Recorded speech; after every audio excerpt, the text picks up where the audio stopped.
So, a few people have been talking about Oathmark recently. People that I chat to on the Wargamers Anonymous Discord channel. Now, I used to play a lot of Fantasy Battle, Warhammer Fantasy Battle. Sort of drifted away from that and became more of a 40k player, having drifted away from my original first love of historicals. But anyway, I digress.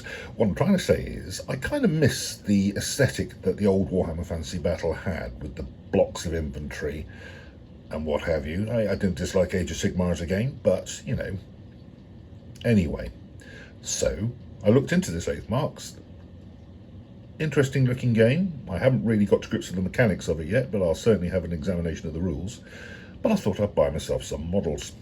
Now, I've got quite a few undead models from the sort of Warhammer and Age of Sigmar range, so I wanted to try something different. So I looked at the other models available for Oathmark.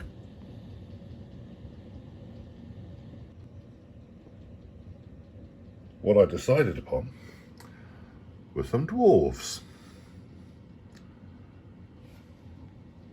So let's have a look and see what you get in the box. Right, first of all, the Dwarf Heavy Infantry.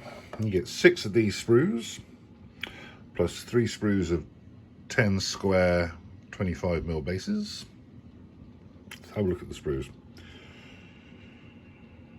Slightly more anatomical dwarves, a la the Lord of the Rings miniatures, rather than the sort of Games Workshop style dwarf, you know, which looks nice looking models, but they just look like a rather plump body with a couple of feet sticking out. Like, no way could that have articulated knee joints. But they do look nice, but these look nicer in my opinion. So let's have a look. The bodies are all sort of quite heavily scaled armoured. There's options for two-handed weapons as well as single-handed weapons and shields.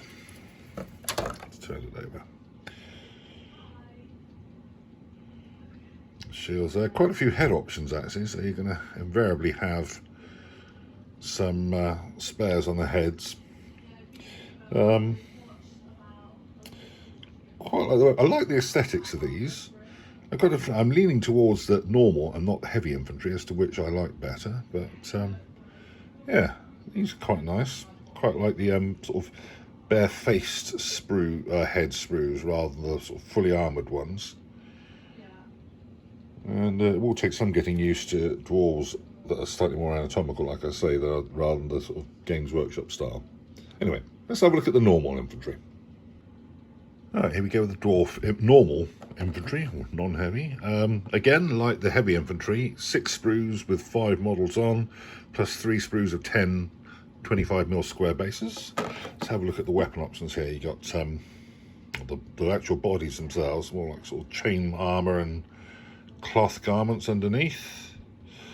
Some hooded and bareheaded heads, as well as helmeted ones. Options for hand weapons and shields, and bows, and spears as well. That's cool. I've actually ordered 2 separate sprues of each type of infantry, so I can have 2 blocks of 20 of each style, as well as the 30 that come in the box. So I'll have 40 of each style in total. Thinking of doing spears, half spears and bows for these guys, or possibly, oh, we'll see. I mean, because it's all rather pleasant. And then just 2-handed weapons with those guys. So there we go. But yes, let's have a quick look at these ones, the sprue in detail. Nice choice of heads, weapons. Liking the bodies of these, and interesting to see dwarves with bows. Nice, yeah. These are some nice models. I'm liking the look of that. I'm looking forward to getting to grips with this, not just with these nice, pleasant models, but also the game. It sounds interesting, so looking forward to trying it.